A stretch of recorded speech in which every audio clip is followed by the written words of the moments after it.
Hello everyone, thanks for joining me again today. I'm out and about in the local woods this morning. Got here before daylight and been walking around. It's a mild morning, about 75, 77 degrees.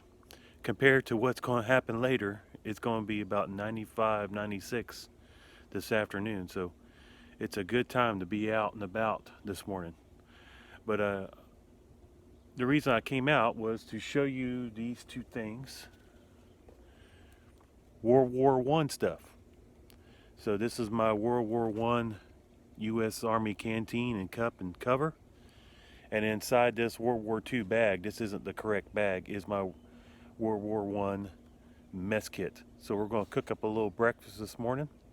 But first, I'm going to give you a little bit close-ups and a little bit of history about these two things. So let me reset the camera and we'll get started.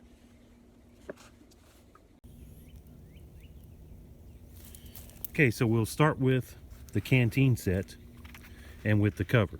Okay, so this is what they call drab, I think. It's a very heavy canvas. Okay, very nicely made. They don't make them as nice as this anymore. For this being 100 years old, it is in excellent shape. It's marked US on the front with the sewn pleats, I guess you would call it, or pattern here on the front.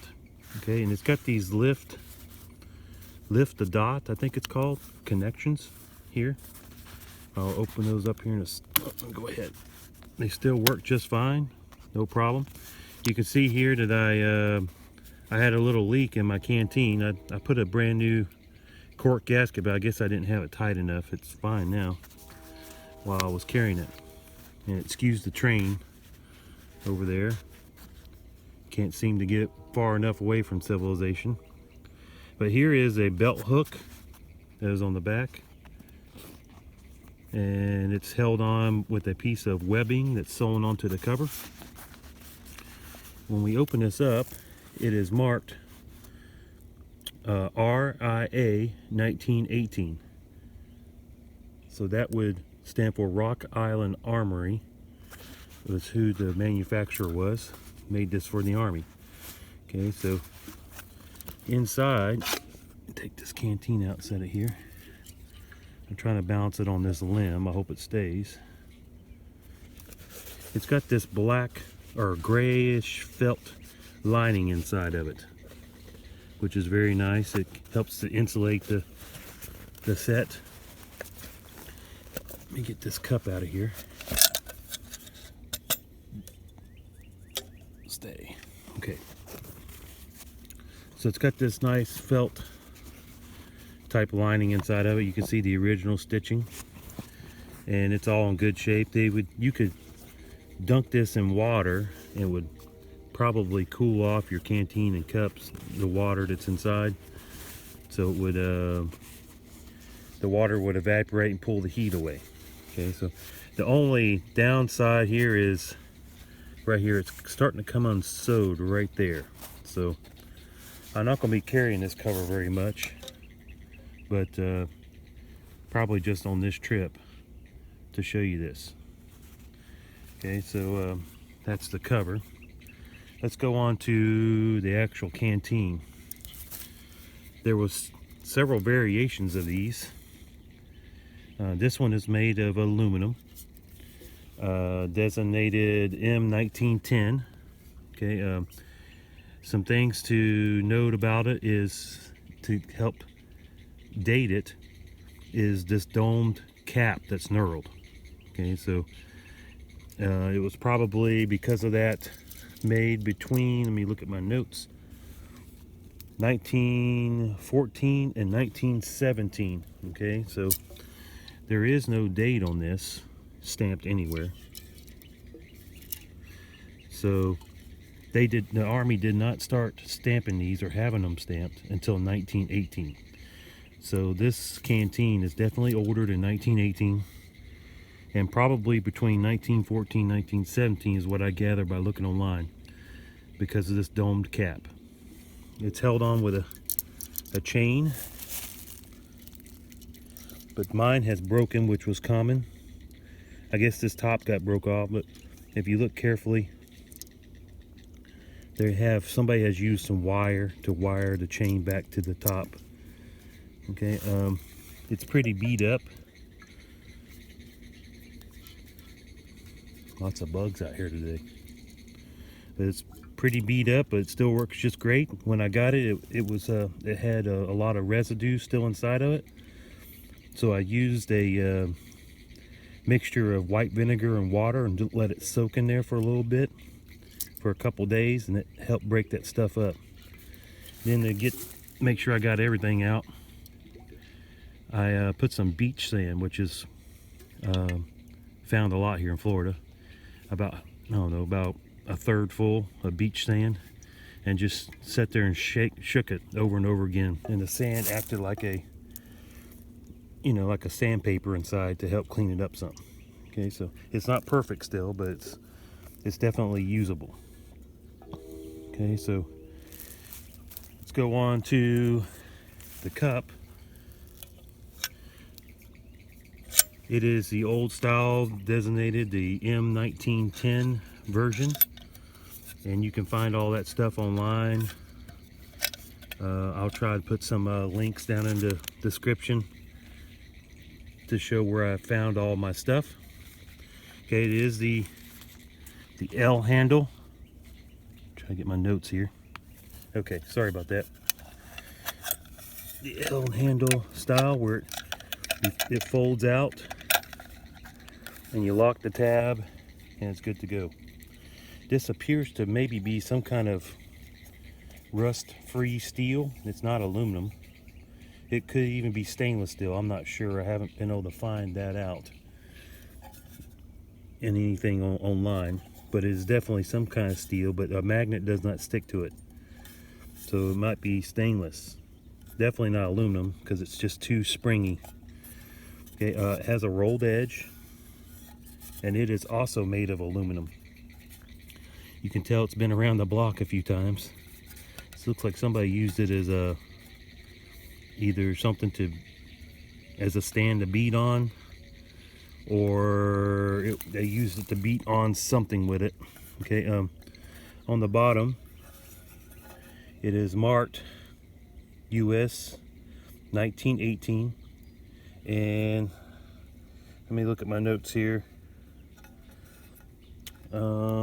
It is the T.J.W.B.M company, and that stands for the J.W. Manufacturing Company. Okay, I'm sorry, I keep moving that off. I'm looking at my notes. J.W. Brown Manufacturing Company, 1918. So that's pretty cool. There is some markings on it. If you look at the cut closely, it looks like a kind of a matte finish, and I think that was on purpose when it was manufactured, to help keep the flash down. So when the soldier was using it, it didn't reflect light as bad as one that was polished.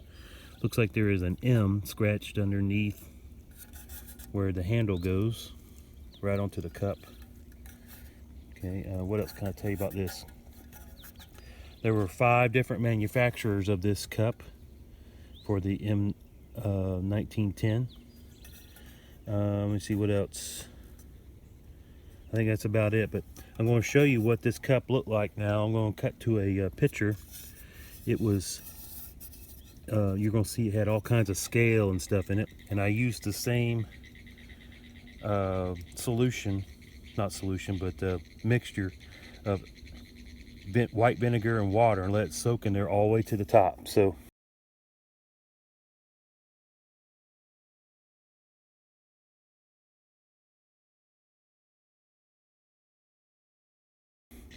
you can see this top here. That's how nice it came out. But then after I got done doing all that, got it all cleaned up, I put some water in it and boiled it on my stove, and the city water I have, I guess, discolored the Canteen cup. It's not hurt one bit, but it's just discolored. It's still safe to use. So It's pretty awesome. So now we're going to go to the mess kit. All right, so got my notes here to the side, trying to look at them. This is not the actual correct cover for this. This is a World War II cover, although the mess kit that's inside here was issued through World War II to the soldiers because there was so many of them that were made during World War I. So I'm working on getting the correct cover that would have been used during World War I. And inside I have a set of World War II utensils that go with my other set, but just for carrying this out here, the purpose of these purposes, I brought this back because that's all I had. So we're going to set this aside over here on the ground. Now,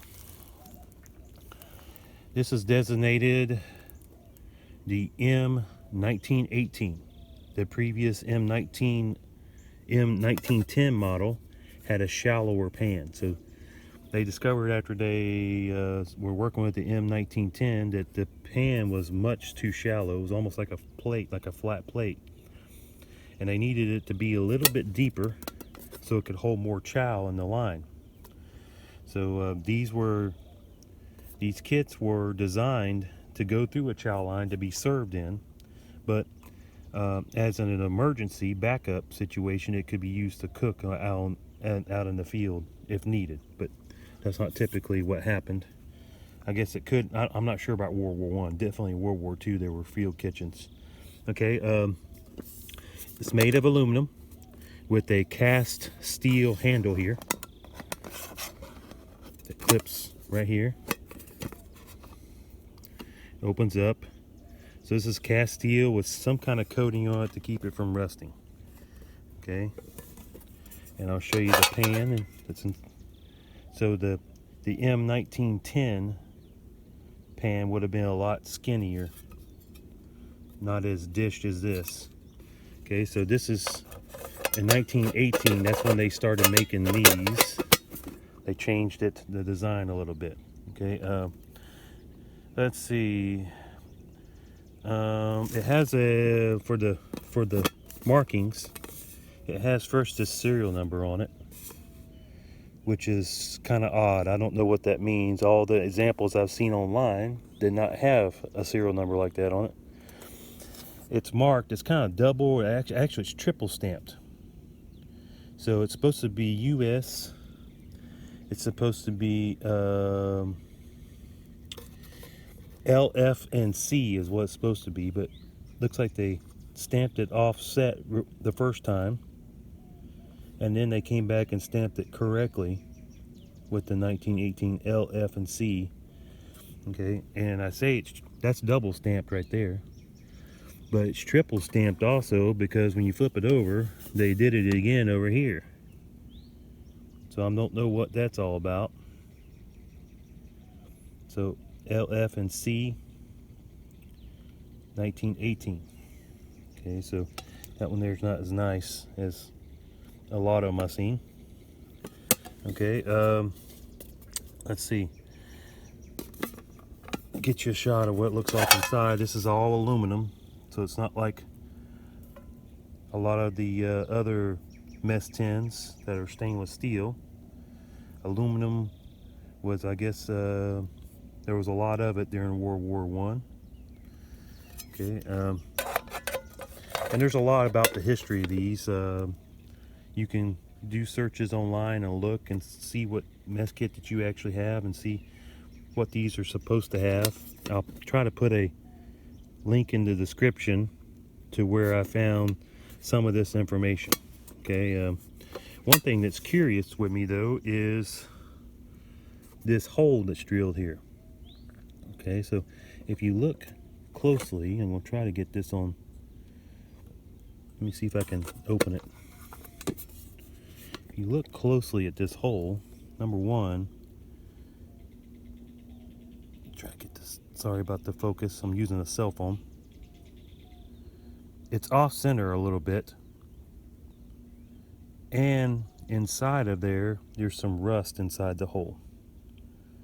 See if I can get this steady. See the rust down inside the hole? So it tells me that this was added later. Somebody drilled this out. So originally, all the examples I've seen, there was no hole here, except in the next version of mess kit.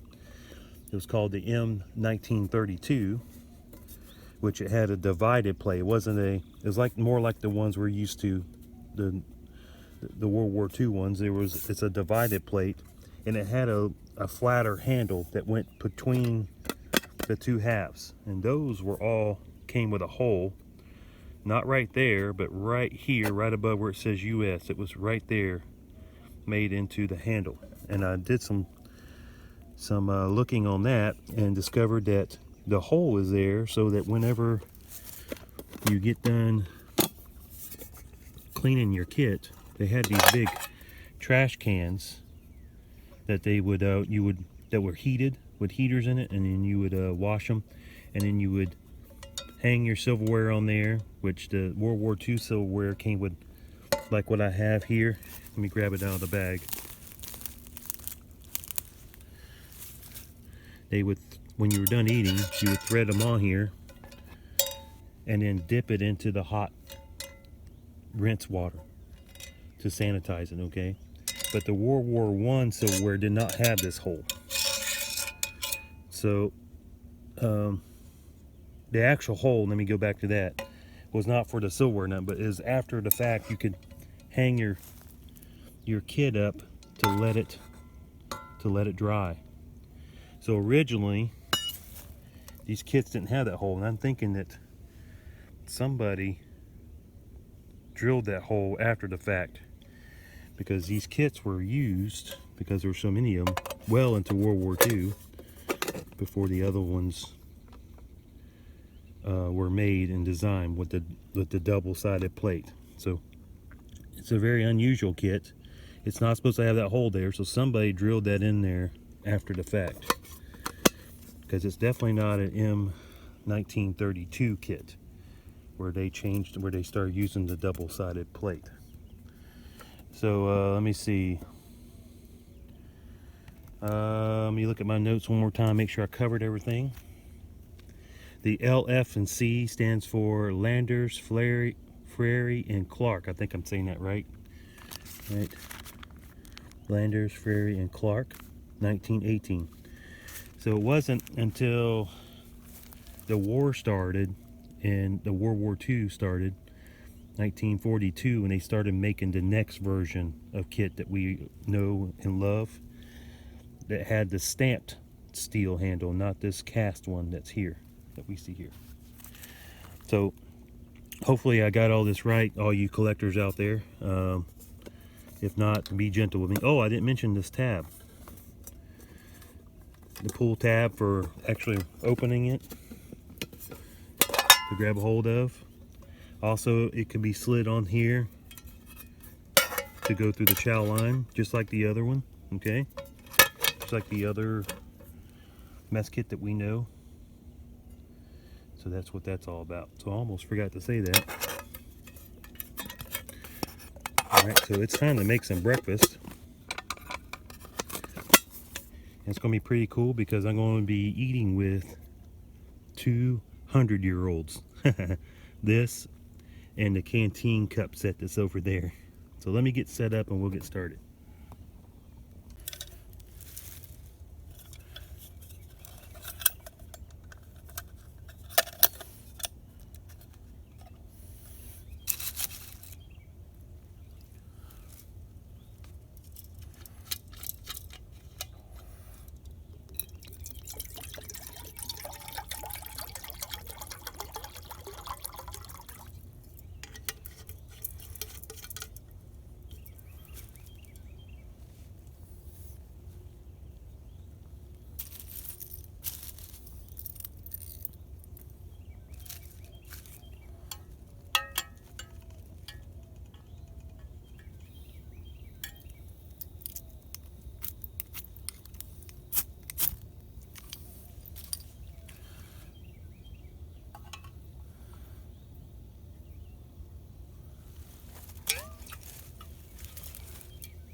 forgot to mention that the Pathfinder canteen cup lid and the heavy cover lid does fit this. And I forgot to bring it with me. I had it sitting out and I forgot to bring it.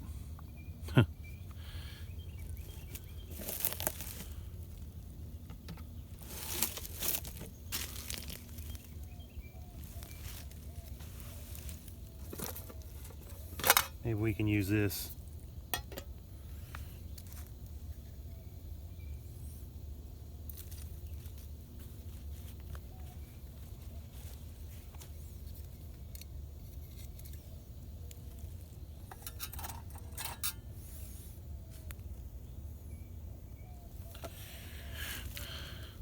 We don't need much heat on this right here because it is just aluminum. So I've got it kind of set right there for now.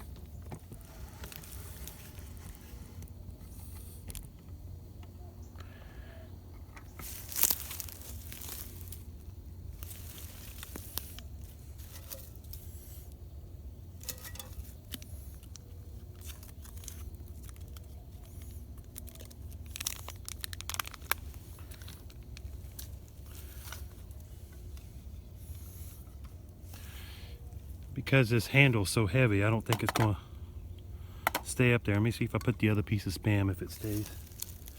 I'm cooking 2 today because I'm hungry.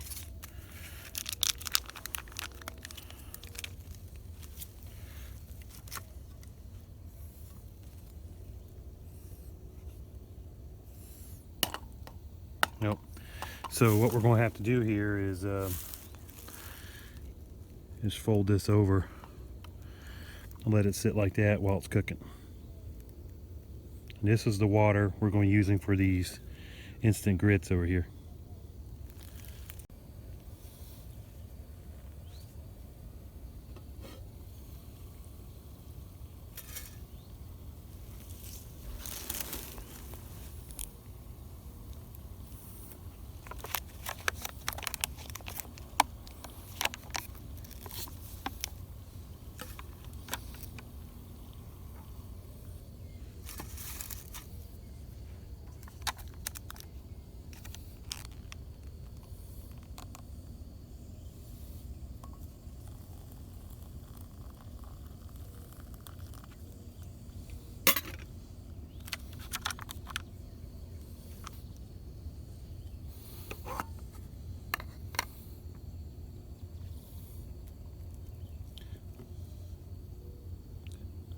Alcohol stove's not doing so good.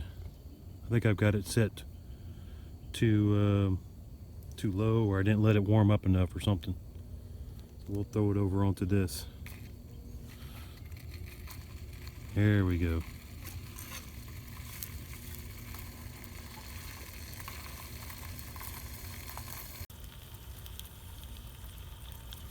I switched it back. I got the alcohol stove going good. So that should be just fine. So now it's time to make some coffee.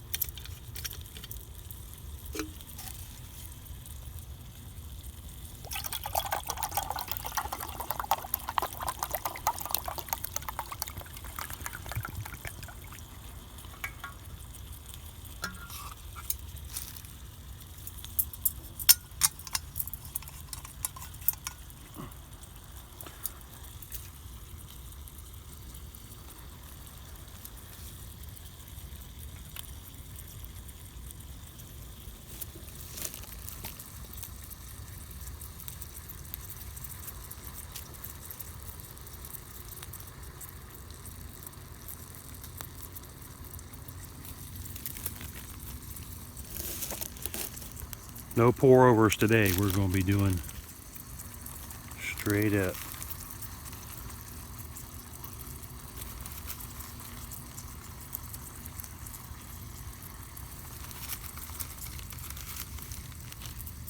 This spoon is so giant, it's hard to tell if I'm putting the right amount in there.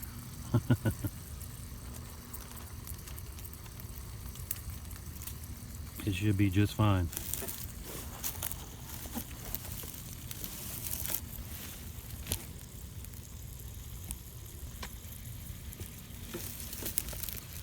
So we're going to be looking for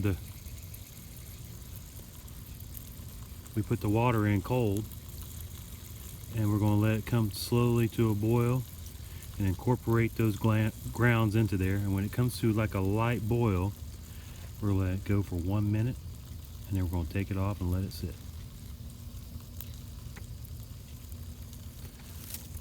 Let's check on this Spam.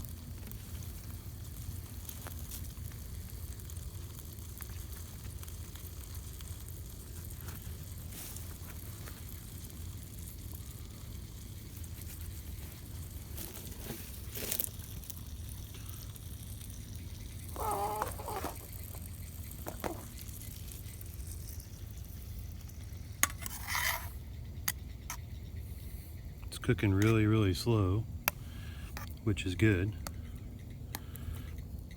There we go. Yeah, it's starting to brown a little bit. Probably could open that alcohol stove up a little more. This is how much I have it opened.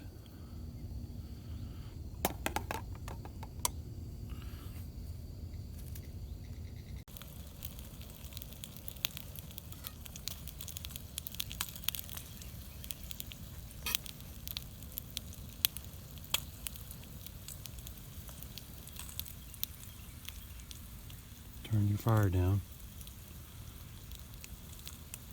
You don't want it to boil over.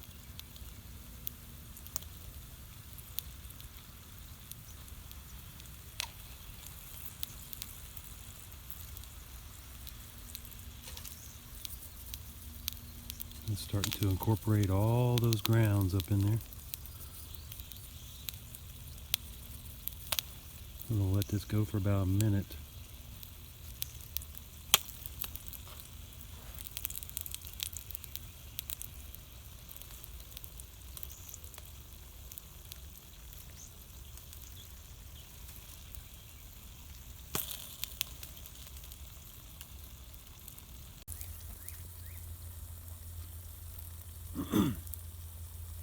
Okay, so I turned off the fire, and I did find my canteen cup cover. It was in my bag. I didn't realize it. It's time to take these off.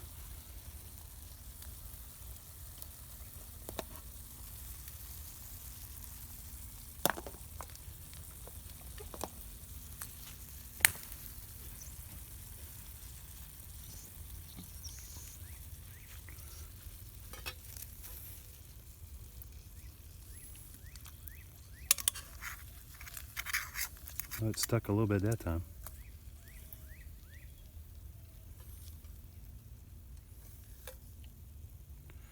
Just a wee bit. Not too bad, huh?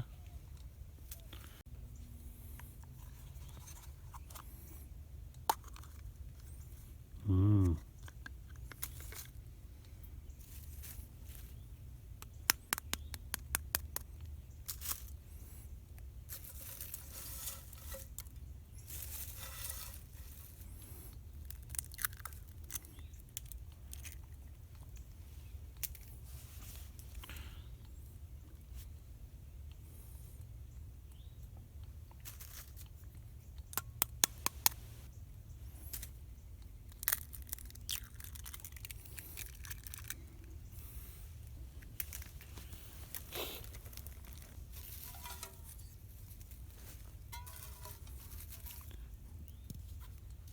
We're gonna put a little bit of pepper.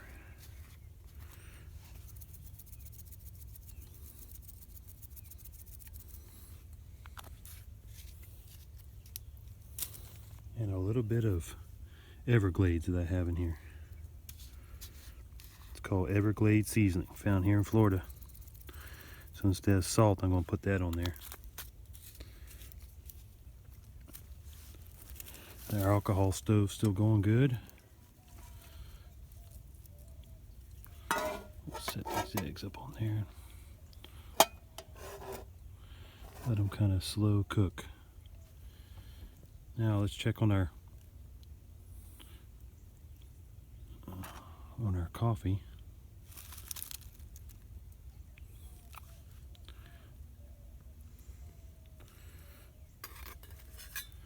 So now the grounds are all still in there. So what you do is you take a little bit of cool water from your canteen and you pour it from a height above it, and the cold water going into the coffee, just kind of splash some in there.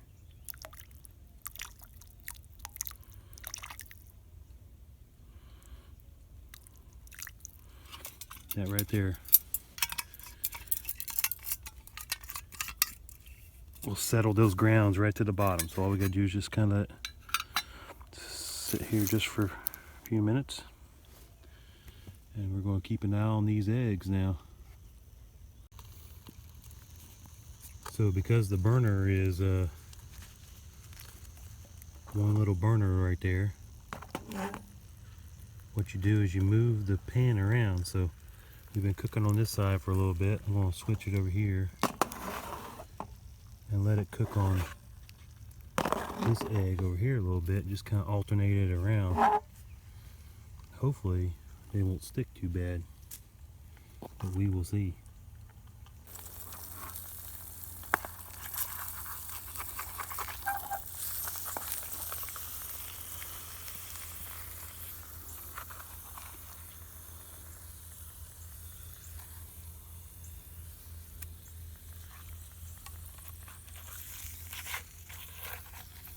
Low heat is a key. Let's see if I can flip this one over. There we go. Okay,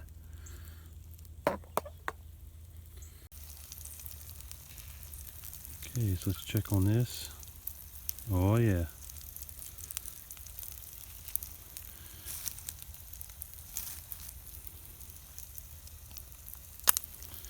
Let's get the money shot.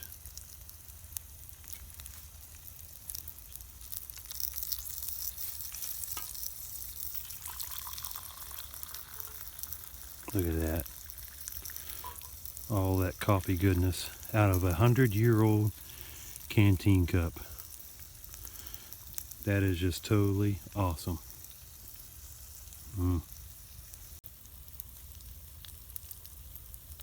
Okay, so I think we're pretty well done here.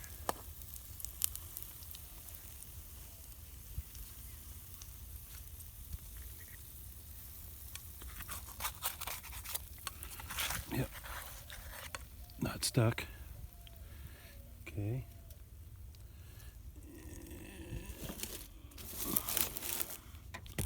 Over here.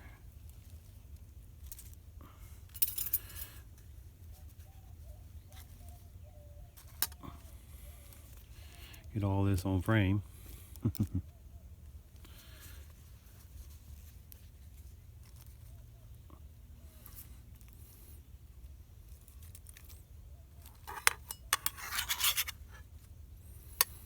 Okay, and then lastly, over here we've got underneath my cover the grits.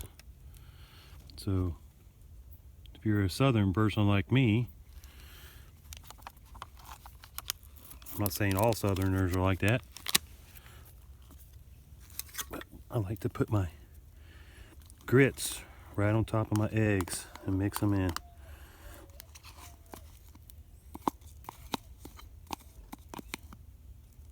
There we go. Looks like some of that stuff didn't get mixed real good. We'll mix it up here a little bit. Grits and eggs and Spam. Don't get much better than that.